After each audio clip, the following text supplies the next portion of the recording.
Never go through mountain tunnels at night. True horror stories. Picture this. You're driving home late at night. Maybe you stayed too long at a friend's house. Maybe you had to work overtime. Maybe you just lost track of time. The highway stretches out before you, and ahead, there's a tunnel. A long, dark mountain tunnel. Your headlights barely penetrate the blackness inside. For a moment, just a split second, you feel it. That primal instinct telling you, don't go in there. But you're an adult. You're rational. It's just a tunnel, right? So you press the gas pedal and drive straight into the darkness. Now, what if I told you that instinct was right? My name is Nick, and I spend way too much time thinking about mountain tunnels at night and what echoes inside them when no one's supposed to be there. If you're someone who loves real stories about what happens in those mountain tunnels, true events involving murders, cults, malevolent spirits, possession, and the kind of darkness that doesn't come from just an absence of light, hit that subscribe button right now and leave a like if this video helps you understand why you should never ignore that instinct. Because today, I'm going to tell you about something that happened in the Appalachian Mountains. A story about a man named Daniel Pritchett, a tunnel that was supposed to be closed, and a night that changed everything he thought he knew about reality. And here's the thing, this isn't some creepypasta. This isn't folklore passed down through generations. This is documented. This is real. And by the end of this video, you're going to understand why some tunnels should stay closed forever. Let me set the scene for you. It's October 2019. Daniel Pritchett, 36 years old, mechanical engineer, completely rational guy, is driving through West Virginia. He's heading home to Richmond, Virginia, after visiting his sister in Charleston. It's about 10:47 p.m. He knows because he checked his phone right before entering what locals call the Stillwell Tunnel. Now, here's what most people don't realize about the Appalachian Mountain tunnels. Many of them were built in the early 1900s. We're talking about an era when workers died by the dozens, cave-ins, explosions, disease. The Stillwell Tunnel specifically? It was part of an old railway system that got converted for vehicle traffic in the 1950s, then decommissioned in 1998 after a series of accidents. But, and this is important, the tunnel was never actually sealed. Budget cuts. Bureaucracy. Whatever the reason, they just put up signs saying road closed and do not enter and called it a day. Daniel knew about those signs. He'd seen them. But here's the thing. His GPS was routing him through a detour that would add 45 minutes to his drive. He was exhausted. He'd been driving for 3 hours already. And he could see the tunnel entrance from where he'd stopped. No barriers. No gates. Just those signs. Look, he told himself, it's probably just closed because they haven't maintained it. I'll drive slow. I'll be careful. You can see where this is going, right? Now you might be thinking, Nick, people ignore road closure signs all the time. What's the big deal? And you'd be right. Except Daniel Pritchett wasn't just anyone. He kept a detailed journal. He'd been documenting his daily life since college as a form of therapy his counselor had recommended. And in that journal, recovered later, he wrote something that still gives me chills. I don't know why, but as I passed those signs, I felt like I'd signed something. Like I'd agreed to terms and conditions I hadn't read. The tunnel entrance swallowed his car whole. That's how Daniel described it in his journal. Not, I drove into the tunnel. He said it swallowed him. The tunnel was supposed to be about 1.2 miles long, a straight shot through the mountain, maybe a 5-minute drive at moderate speed. His headlights illuminated crumbling concrete walls, rusted drainage pipes, graffiti from decades past. Normal stuff. Abandoned place stuff. For the first 30 seconds, everything seemed fine. Then his radio died. Not static. That's what you'd expect in a tunnel, right? Interference, loss of signal. No, the radio didn't fade to static. It cut out, like someone had pulled the plug. Complete silence except for the hum of his engine and the sound of his tires on the deteriorating asphalt. Daniel reached over to turn the radio back on. Nothing. The display was still lit, but no sound. He tried his phone next. He'd been playing a podcast through Bluetooth. The phone screen was black. Dead. Even though it had been at 67% battery just 2 minutes earlier. Okay, Daniel muttered to himself. Electromagnetic interference. Old electrical systems in the tunnel. Perfectly rational explanation. But here's where it gets interesting. Daniel was an engineer. He understood electromagnetic interference. And something about this felt wrong. Too complete. Too sudden. He kept driving. 45 seconds into the tunnel. 1 minute. The temperature in his car dropped. Not gradually, instantly. He watched his breath fog in the air. The car's climate control was still running, still showing 72 degrees on the display, but Daniel was suddenly freezing. Now, most people would panic at this point. Most people would slam on the brakes or throw the car in reverse. But Daniel was analytical. He was trying to understand what was happening. Carbon monoxide, he thought. Hallucinogenic gas buildup in the tunnel? He checked his rearview mirror. He could still see the entrance behind him, a distant circle of moonlight. He'd only gone maybe a quarter of the way through. He could still turn around. But then he saw them. Handprints. On his rear windshield. From the inside. Here's what the majority of people don't realize about true paranormal encounters. They're not like the movies.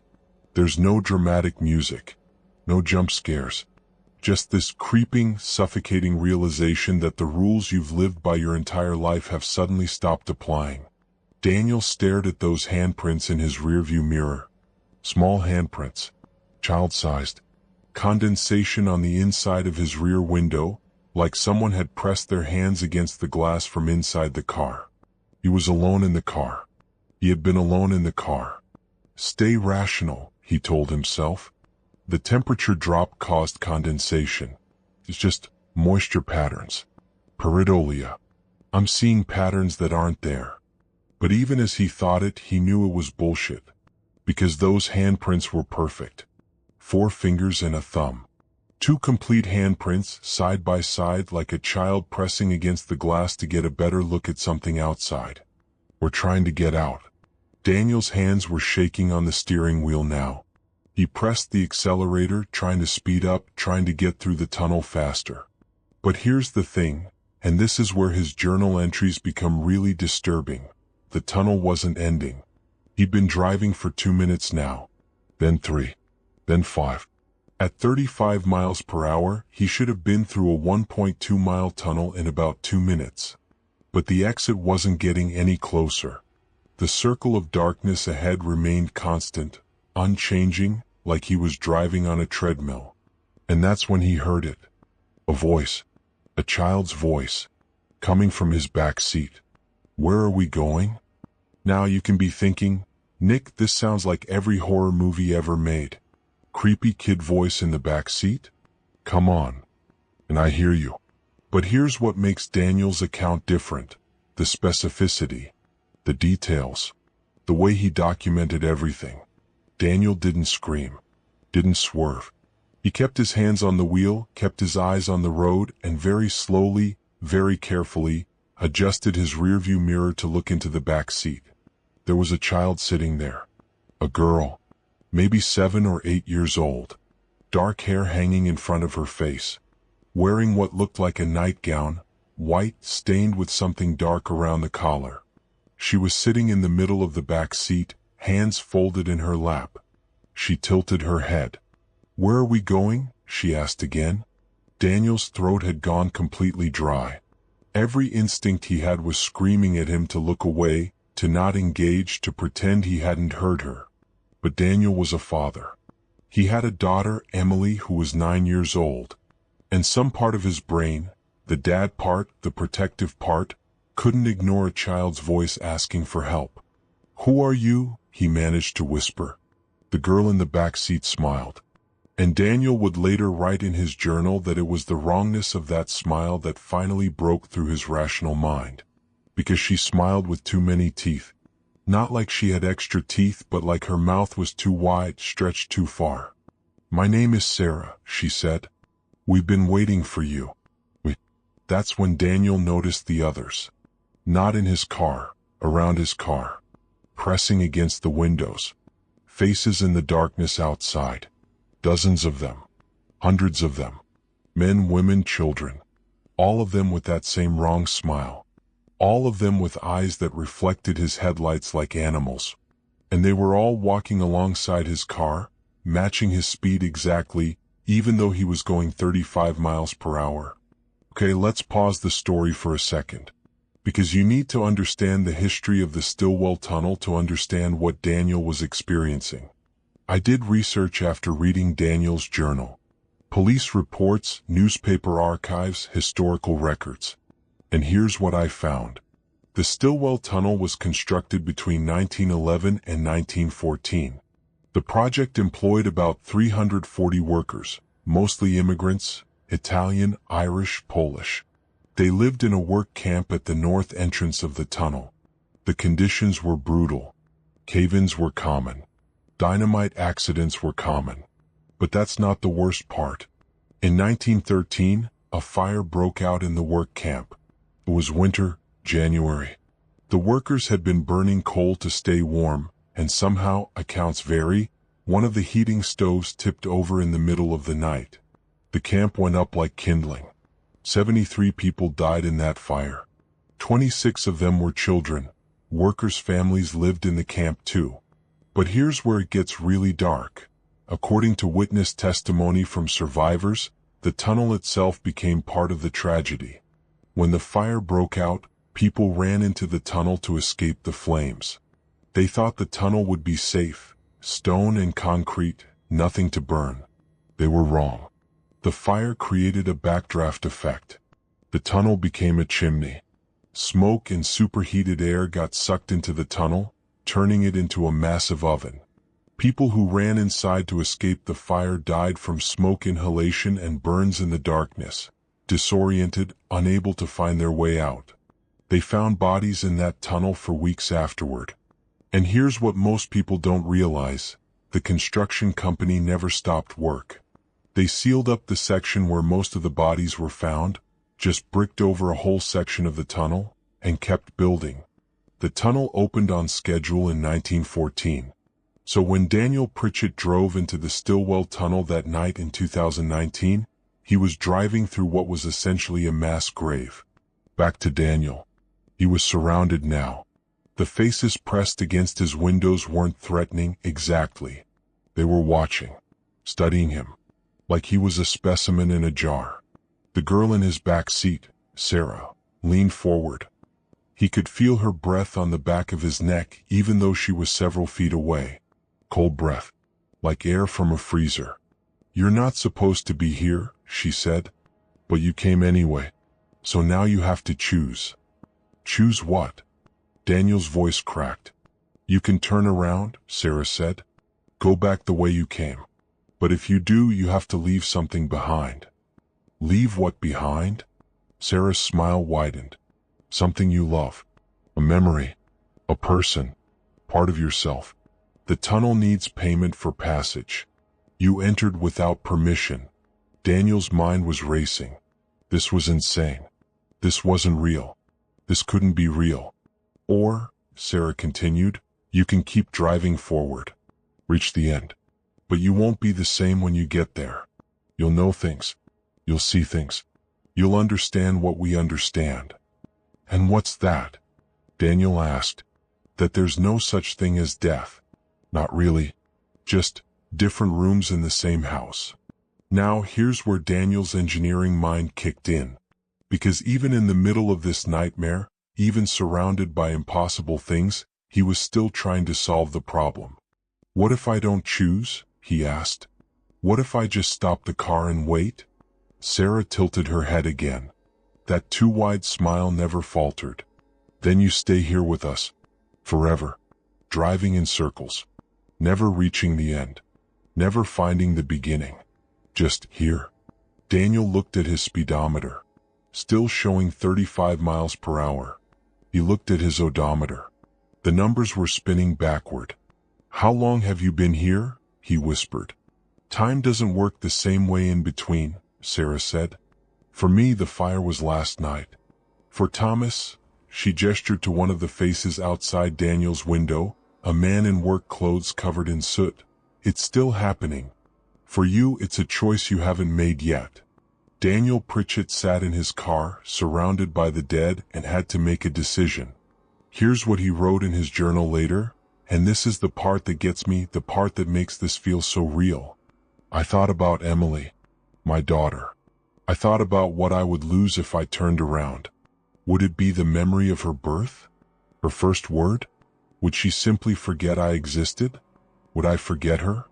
And I thought about going forward, about knowing things, about seeing things. What did that mean? Would I go insane? Would I see death everywhere? Would I become like them, stuck between worlds? But then I realized something. I realized that I'd already made my choice the moment I ignored those signs. The moment I drove past the barriers. I'd chosen to enter their world, and now I was facing the consequences of that choice. Daniel pressed the accelerator. Not back. Not forward exactly. He didn't turn around. Instead, he closed his eyes.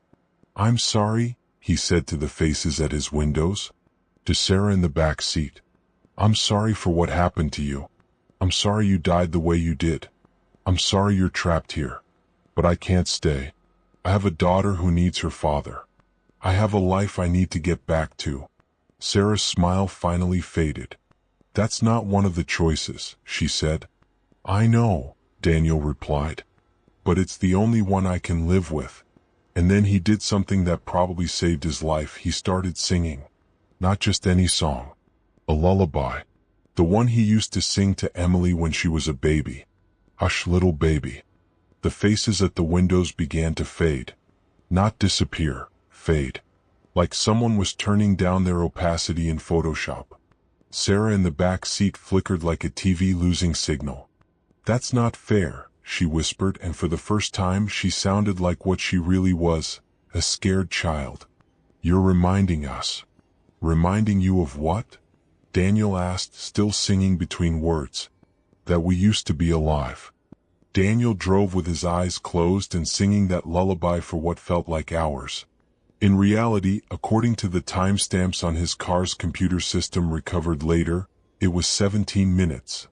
When he finally opened his eyes, he was parked on the side of Highway 60, 15 miles past where the Stillwell Tunnel was supposed to be. The sun was rising. His phone was at 67% battery and showed missed calls from his wife. 5 calls, all placed at normal intervals throughout the night. No gap in time. No missing hours. He checked his back seat. Empty. He checked his rear windshield. No handprints. The condensation had evaporated. It was like nothing had happened. Except for 3 things. 1. His journal entry from that night, written in handwriting that got shakier with each sentence. 2. When he got home and hugged his daughter Emily, she pulled back and looked at him strangely. Daddy, she asked, why do you smell like smoke? And 3. Daniel Pritchett never drove through another tunnel again. Ever. Even if it meant hours of detours. Even if it meant missing important meetings. Even if people thought he was crazy. Because here's what he told the psychiatrist he started seeing 2 weeks later. These sessions are documented. I got them through a FOIA request after Daniel went public with his story in 2021. I don't think they were ghosts. Not exactly. I think they were echoes. Moments of trauma so intense that they got burned into the fabric of that place. And when someone enters that space, really enters it, not just physically but mentally, emotionally, they become part of the echo too. They start resonating with it. And the choices Sarah offered me? Those were real. I could feel them pulling at me. The temptation to give up a memory, to sacrifice something I loved just to escape. The temptation to keep driving forward into that knowledge, that understanding they promised, even though I knew it would destroy who I was. But I found a third option. I reminded them and myself of life, of love, of the things that keep us tethered to this world. And somehow that broke the resonance. It let me pass through. Now you might be wondering, Did anyone investigate this? Did anyone check out the tunnel? Yes. And here's where things get even stranger. After Daniel went public with his story on a paranormal podcast in 2021, a team of investigators, mix of paranormal researchers and structural engineers, got permission from the state to enter the Stillwell Tunnel and document its condition. They brought equipment. Cameras, temperature sensors, EMF detectors, the whole 9 yards. They made it approximately 0.3 miles into the tunnel before their equipment started malfunctioning. Cameras dying. Batteries draining. One of the team members, a guy named Marcus Holloway, started having a panic attack. Said he felt like he was being watched by dozens of people at once. They retreated. Reviewed the footage they'd captured. On 3 separate cameras in the same timestamp, you can see handprints appearing on the tunnel walls. Small handprints. Child-sized. Just appearing in the dust and grime, like someone was pressing against the wall from inside it. The state sealed the tunnel permanently 3 weeks later. Not with signs this time, with concrete barriers and chain-link fencing.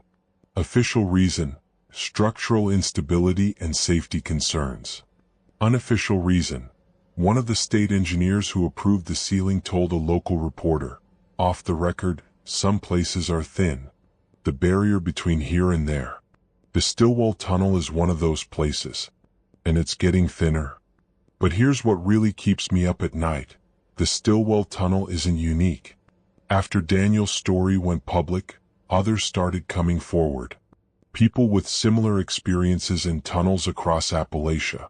The Big Walker Mountain Tunnel in Virginia. The Nada Tunnel in Kentucky. The Sidling Hill Tunnel in Pennsylvania, closed since 1968. All of them have stories. All of them have histories of deaths, construction accidents, car crashes, suicides. And all of them have reports of people entering at night and experiencing something. Lost time. Strange voices. Faces in the darkness. There's a pattern here. And the pattern suggests something I find truly terrifying. Tunnels are liminal spaces. They're neither here nor there. You enter on one side and exit on another, but the space in between? That's nowhere. That's the gap. And some gaps, especially gaps carved through mountains, through stone that's been there for millions of years, those gaps don't like being opened. They're wounds in the landscape. And wounds can get infected.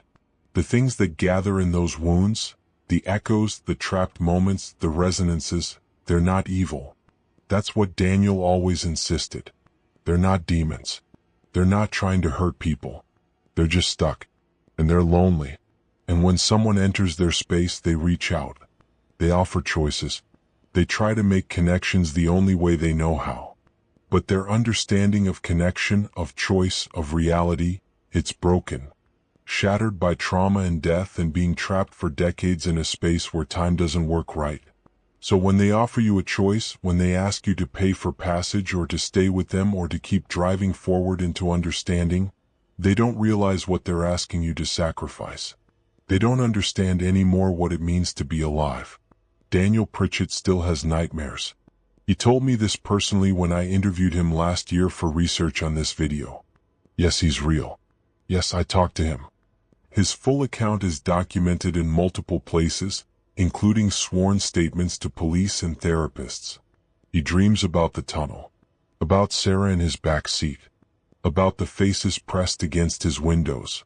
But here's what he says is worst. In the dreams, I don't choose to sing.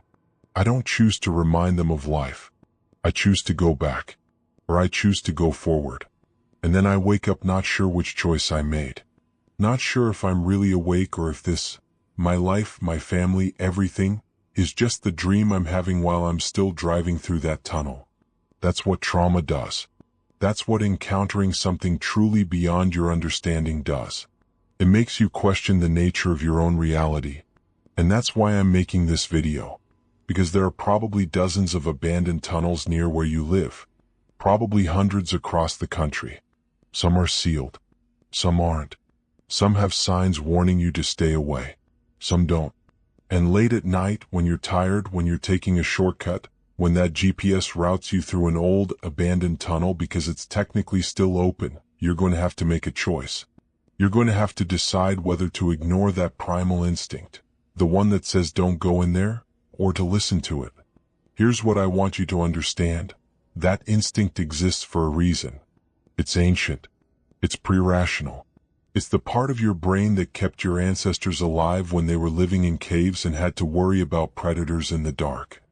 And sometimes, not always, but sometimes, that instinct is picking up on things your conscious mind can't process. Electromagnetic anomalies, subtle temperature changes, infrasound frequencies that cause feelings of dread, or maybe something else. Something we don't have a scientific explanation for yet. Daniel Pritchett ignored that instinct.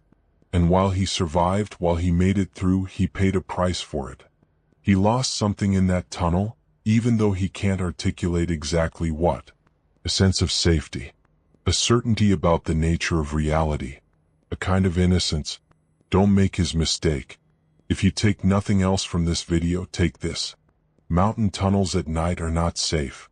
Not because of criminals or wild animals or structural collapse, though those are all real concerns. But because some of them, the old ones, the ones built with blood and tragedy, the ones where deaths occurred, those tunnels are thin places. Places where the boundary between what is and what was becomes permeable. And if you enter those places unprepared, if you enter them alone, if you enter them at night when the darkness is deepest and the world is quietest, you might encounter something that will fundamentally change how you understand reality. So here's my advice. 1. Never ignore road closure signs on old mountain tunnels. They're there for a reason. 2. If you absolutely have to drive through a tunnel at night, if there's no detour, no other option, do it with someone else. Don't do it alone.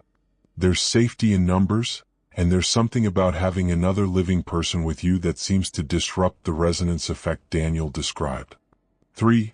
If you start experiencing strange phenomena in a tunnel, electronic devices dying, temperature drops, voices, figures in your peripheral vision, don't stop.